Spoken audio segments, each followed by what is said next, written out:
भाजपा वचन नहीं देती, जुमला देती है कि झुकाने वाला चाहिए, सरकार भी झुकती है।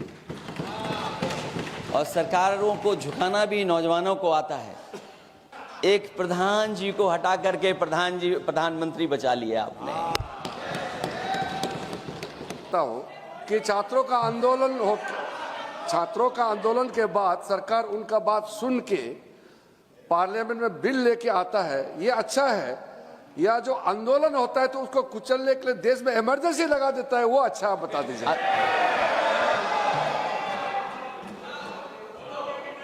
अध्यक्ष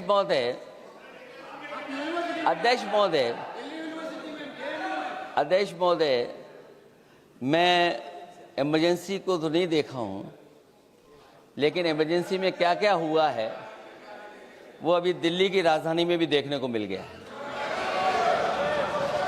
आंसू के गैस के गोले और लकड़ी में लगा हुआ कुछ कील का और कांटे की चीजें, उस समय करंट नहीं लगाया जाता था, इस बार करंट लगाया गया।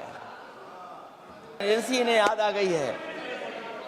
अगर इमरजेंसी अध्यक्ष महोदय ने याद आ गई है तो इमरजेंसी के बाद भी परिवर्तन हुआ था और हमें भरोसा है कि इसके बाद भी परिवर्तन होगा।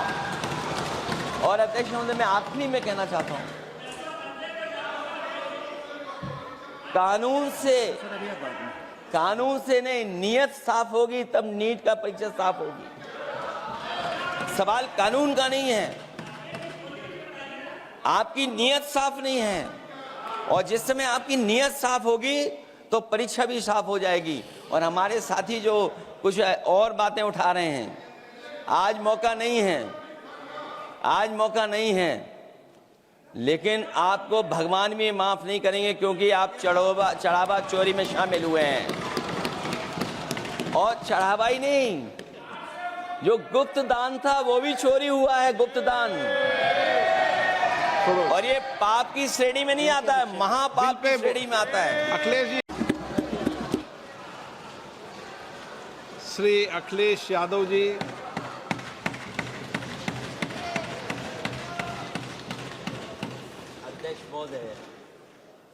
अध्यक्ष महोदय, मैं आपका धन्यवाद देना चाहता हूं कि इस महत्वपूर्ण विषय पे मुझे बोलने का मौका दे रहे हैं।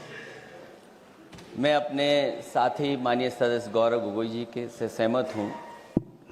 बहुत सारे महत्वपूर्ण उन्होंने बिंदु उठाए। और अध्यक्ष महोदय,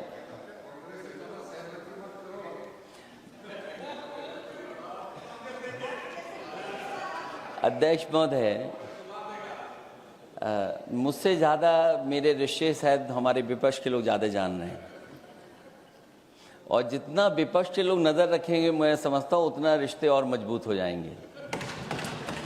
अध्यक्ष महोदय, मैं आंदोलन को बहुत दूर से देख रहा था और उस आंदोलन में जो जीत के बाद नारा लगा, एक नारा लगा अध्यक्ष महोदय, सरकार के खिलाफ नारा लगा कि सरकार को ये अहंकार था कि सरकार झुकती नहीं है। लेकिन उन्हीं नई पीढ़ी के लोगों ने ये वो नारा दिया कि झुकाने वाला चाहिए, सरकार भी झुकती है। और सरकारों को झुकाना भी नौजवानों को आता है। सरकार झुकी और स्वीकार किया उन्होंने।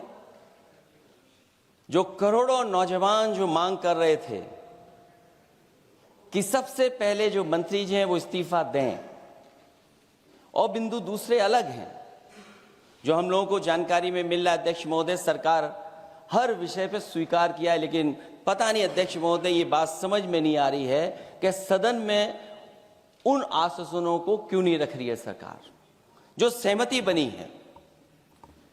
और उसके बाद अध्यक्ष महोदय, हम लोगों ने देखा कि जब मंत्री जी लौटे हैं, मंत्री नहीं रहे, उसके बाद सदन के बाहर उनका स्वागत किया गया।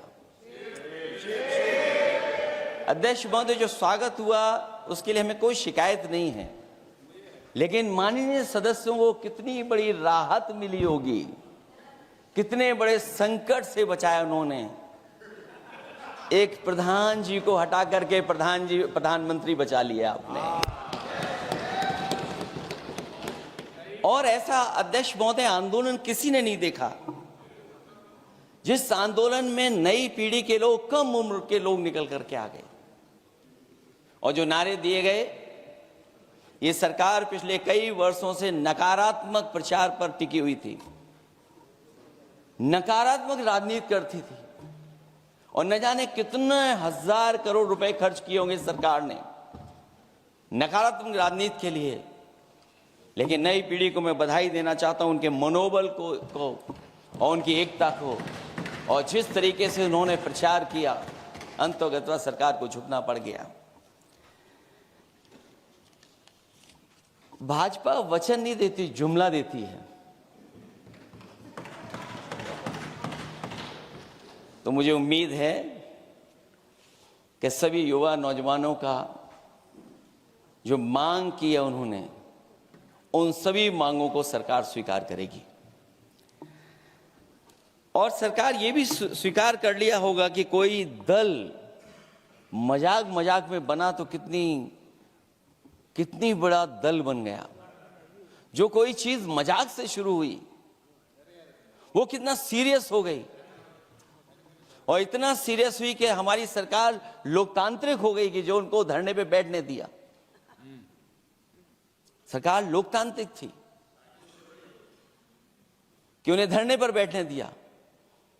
हमने वो भी समय देखा है कि जहां पर धरने पर नहीं बैठने दिया, वर्षों वर्ष लोग बैठे रहे धरने पर, उनकी सुनी नहीं गई। इसी दिल्ली को घेरा था किसानों ने, और सरकार को लगा कि चुनाव आ गया तो सरकार ने तीनों काले कानून वापस ले लिए। जब सरकार घबरा जाती है, डर जाती है, तो सरकार स्वीकार कर लेती है। इसीलिए वो नारा मुझे अक्सर याद आता है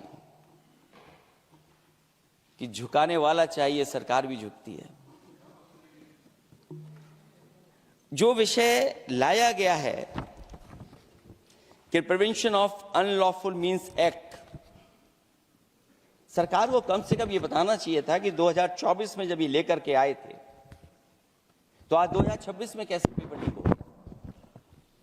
और केवल गिनती के 1-2 पेपर लीक नहीं हुए हैं। ये ऐसा आंदोलन रहा जिसमें मां बाप और नई पीढ़ी के लोग सब जुड़ गए। अगर हम ये माने कि 20 लाख बच्चों ने परीक्षा लिखी थी और उनके घर परिवार के सदस्यों को हम इसमें जोड़ दें, दादा दादी, माँ बाप और परिवार का कोई सदस्य, तो 5 लोग प्रभावित थे। और 5 गुणा 20, 1 करोड़ लोग नाराज हुए सरकार से। और अक्सर हम पॉलिटिकल लोग हैं, हम लोग जानते हैं जब कभी आंदोलन करते हैं तो कितनी तैयारी करानी पड़ती है, गाड़ियों का इंतजाम, खाने का इंतजाम और इंतजाम। लेकिन ये पहला आंदोलन देखा कि जिसमें माँ बाप भी जुड़ गए और कहा कि जाओ बच्चों आंदोलन करो, हम आपके साथ हैं। ये पहला आंदोलन ऐसा देखने को मिला है। और केवल दिल्ली में नहीं हुआ ये, केवल दिल्ली में नहीं हुआ ये। अगर ये बात गलत है, अगर ये बात अध्यक्ष महोदय गलत लग रही है, तो देश के होम मिनिस्टर साहब को ले आइए, वो सब एक्सप्लेन कर देंगे।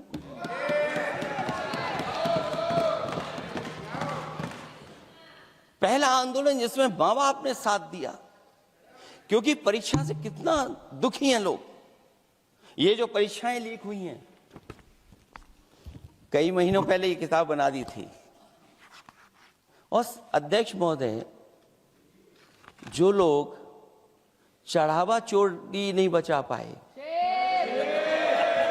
वो पेपर लीक कैसे बचा पाएंगे? जो भगवान के दरबार से दान गायब हो गया, दान चला गया, वो लोग पेपर लीक बचाएंगे? किस कानून को, जो कानून पहले बनाया उसी कानून का संशोधन करके लेकर आए हैं? किसकी आंखों में आप धूल झोंक रहे हैं? और अगर कानून से बच रहा होता तो भाजपा की 10 साल की सरकार में 20 परीक्षाएं कैसे लीक हो गई? 20 परीक्षाएं लीक हुई अध्यक्ष महोदय, जिसमें कोर्ट तक जाना पड़ा, उसके बाद परीक्षा रद्द हुई है। दरोगा भर्ती का पेपर लीक हो गया, जूनियर इंजीनियरिंग के भर्ती का पेपर लीक हो गया, ग्राम विकास पंचायत अधिकारी का पर्चा लीक हो गया, नलकूप चालक भर्ती का, यूपी टीईटी का परीक्षा लीक हुआ, और एक बार नहीं हुआ 3 बार पेपर लीक हुआ यूपी टेट का। हाई स्कूल बोर्ड का परीक्षा लीक कर दिया, इंटरमीडिएट की बोर्ड की परीक्षा लीक हुई, इंटरमीडिएट का फिर परीक्षा का लीक हुआ, कई बार हुई, सिपाही भर्ती लीक हुई। आप सोचिए कितनी परीक्षाएं लीक हुई हैं। और नीट परीक्षा कोई पहली बार लीक नहीं हुई, दोबारा लीक हो गई, कानून बनने के बाद लीक हुई। सहायक प्रोफेसर भर्ती लीक है, लेखपाल भर्ती लीक हुई। यूपी जैसे स्टेट, जो सबसे बड़ा स्टेट है, जहां से प्रधानमंत्री चुन करके आते हो, वहां तक पेपर लीक हो जा रहा है। और जो संस्था परीक्षा एग्जामिनेशन करा रही है, वो एनटीए में भी आउटसोर्स कर दिया आपने। हम विपक्ष के लोगों को तो डर ये लगता है अध्यक्ष महोदय, कहीं ऐसा ना हो कि ये पूरी सरकार को आउटसोर्स कर दें। आउटसोर्स सरकार है जो सबसे विश्वसनीय संस्था है, उसमें आउटसोर्स पे आपने कर्मचारियों को रखा हुआ है। किस बात की जवाबदेही है? यही अकाउंटेबिलिटी है आपकी? कहीं अकाउंटेबिलिटी ये तो नहीं है, आप अकाउंटेबिलिटी को ये कहीं समझ बैठे हो कि अकाउंट को भर दे वो एबिलिटी वाला ही हमें चाहिए।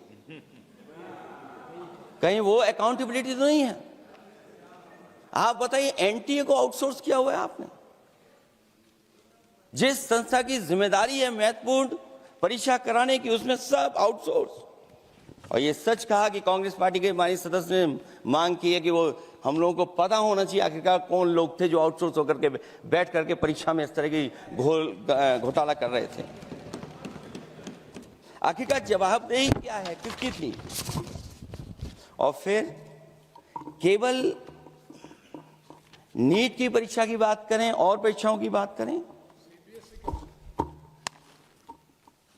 अगर हम अध्यक्ष महोदय, जब से सरकार बनी है तब से सरकार की कोशिश रही है कि शिक्षा, परीक्षा और यूनिवर्सिटी का ताना बाना पूरा ध्वस्त हो जाए, उसको एक रंगी बना दें हम,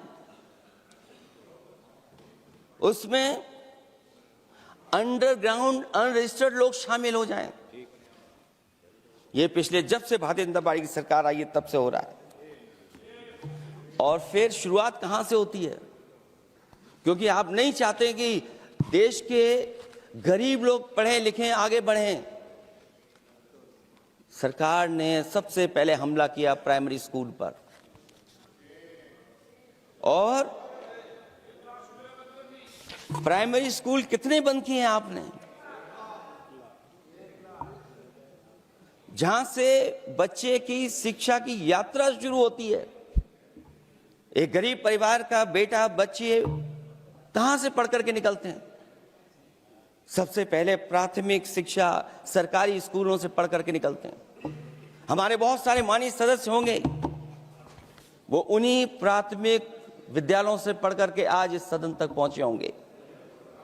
आपने सबसे पहले स्कूलों पे हमला किया, और प्राइमरी से लेकर के नौकरी तक पे आपने हमला किया है। युवाओं के भविष्य पर आपने चोट पहुंचाने का काम किया है।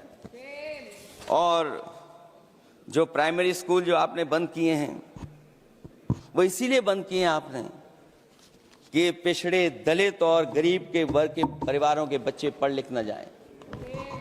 क्योंकि आज भी अगर हम देखते हैं प्राइमरी स्कूल में कौन पढ़ने जा रहा है? सबसे समाज के गरीब परिवार के बच्चे पढ़ करने जा रहे हैं।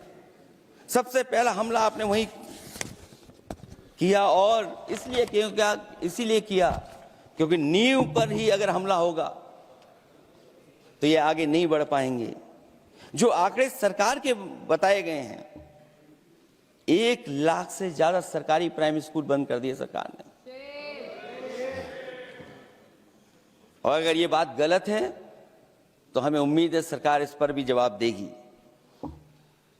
और अगर हम आंकड़े निकालें तो जो आंकड़े दिखाई दे रहे हैं, यूपी में सबसे ज्यादा प्राइमरी स्कूल बंद हुए हैं। और ये सरकार के आंकड़े हैं कि 7 लाख से ऊपर विद्यालय थे जो अब 6 लाख रह गए हैं। और यूपी में तो सबसे ज्यादा बंद हुए हैं। उत्तर प्रदेश में 26,386 सरकारी प्राइमरी स्कूल बंद कर दिए सरकार ने। और केवल प्राइमरी स्कूल बंद नहीं किए हैं, नौकरी पे भी हमला किया है। 69,000 शिक्षक भर्ती को लेकर के बड़े पैमाने पर घोटाला किया गया। और घोटाला इतना बड़ा है कि वो सभी कोर्टों में गए हैं और पिछले कई वर्षों से आंदोलन कर रहे हैं। कोई स्थान नहीं बचा अध्यक्ष महोदय जहां पर वो शिक्षक भर्ती के लोग न गए हों। मंत्रियों के यहाँ गए हैं, आंदोलन किया है, हाई कोर्ट गए हैं, सुप्रीम कोर्ट गए हैं। लेकिन देखिए सरकार भी कमाल की है कि सरकार उनको नौकरी नहीं देना चाहती। और इसलिए नौकरी नहीं देना चाहती है क्योंकि उन्होंने भर्ती गलत की है। और भर्ती में जिन लोगों का अधिकार छीना है वो सबसे ज्यादा पिछड़े और दलित परिवार के बेटे, जिनका अधिकार इस सरकार ने छीना है। और ये अगर बात नहीं ठीक है तो हमें उम्मीद है कि सरकार इसका भी जवाब देगी। माध्यमिक स्कूलों को भी बंद किया जा रहा है और बड़े पैमाने पे स्कूल बंद हुए हैं। और जो बोर्ड की परीक्षाएं लीक हुई हैं, पूरे देश में बड़े पैमाने पर बोर्ड परीक्षाओं के पेपर लीक किए गए हैं। अध्यक्ष महोदय, हम जानना चाहते हैं कि आखिरकार 10वीं और 12वीं के पेपर लीक क्यों हो रहे हैं? 10वीं और 12वीं के पेपर लीक क्यों हो रहे हैं? इसके लिए अगर कोई सरकार के पास जवाब हो तो बताएं।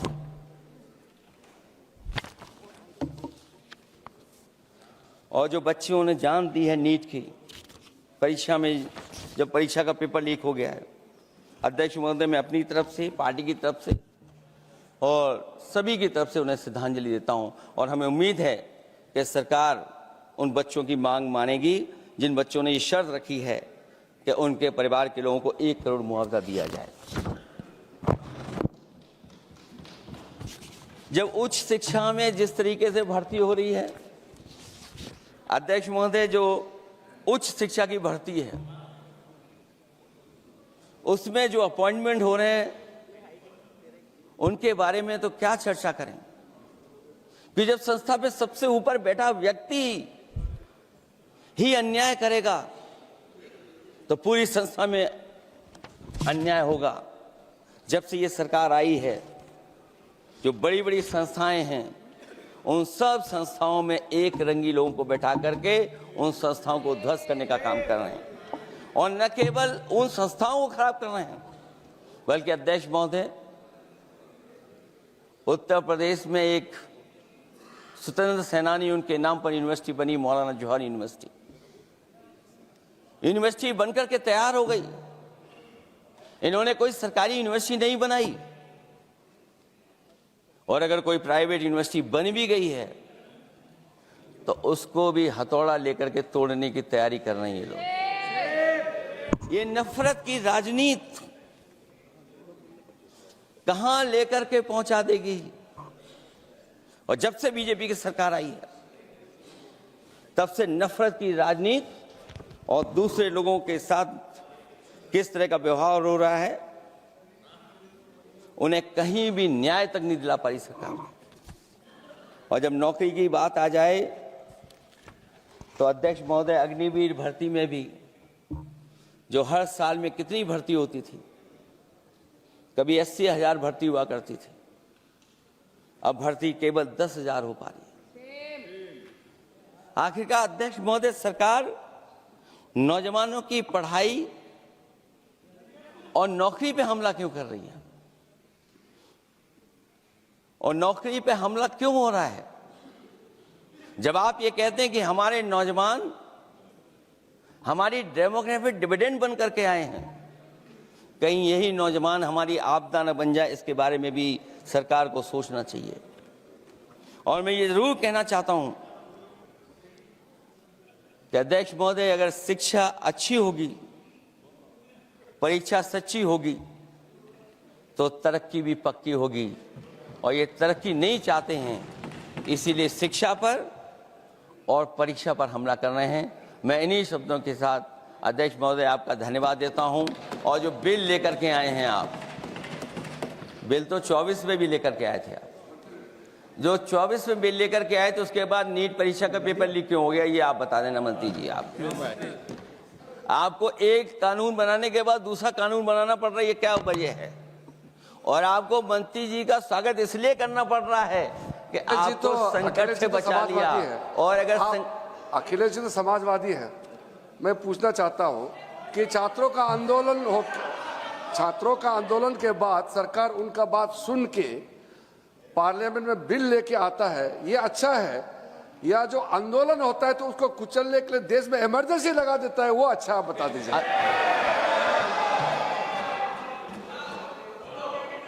अध्यक्ष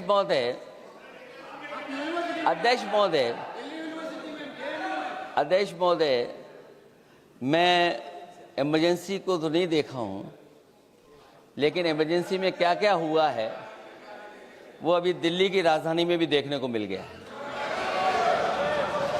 आंसू के गैस के गोले और लकड़ी में लगा हुआ कुछ कील का और कांटे की चीजें, उस समय करंट नहीं लगाया जाता था, इस बार करंट लगाया गया। तो ये इमरजेंसी के बराबर ही हुआ है हमला, कम नहीं है। इमरजेंसी से कम अन्याय नहीं कर रहे हैं आप लोग। और याद करिए अध्यक्ष महोदय, अगर इमरजेंसी इन्हें याद आ गई है, अगर इमरजेंसी अध्यक्ष महोदय ने याद आ गई है, तो इमरजेंसी के बाद भी परिवर्तन हुआ था और हमें भरोसा है कि इसके बाद भी परिवर्तन होगा। और अध्यक्ष महोदय, मैं आखिरी में कहना चाहता हूं, कानून से नहीं, नियत साफ होगी तब नीट का परीक्षा साफ होगी। सवाल कानून का नहीं है, आपकी नियत साफ नहीं है। और जिस समय आपकी नियत साफ होगी तो परीक्षा भी साफ हो जाएगी। और हमारे साथी जो कुछ और बातें उठा रहे हैं, आज मौका नहीं है, लेकिन आपको भगवान भी माफ नहीं करेंगे, क्योंकि आप चढ़ावा चोरी में शामिल हुए हैं। और चढ़ावा ही नहीं, जो गुप्त दान था वो भी चोरी हुआ है, गुप्त दान। और ये पाप की श्रेणी में नहीं आता है, महापाप की श्रेणी में आता है। Akhilesh ji bill pay. और अध्यक्ष महोदय, आखिरी में मैं इतना ही कहना चाहता हूं, शिक्षा की रक्षा के लिए जो आंदोलन हुआ है वो हमेशा आंदोलन जीतेंगे। बहुत बहुत धन्यवाद, बहुत बहुत आभार प्रकट करता हूं आपका।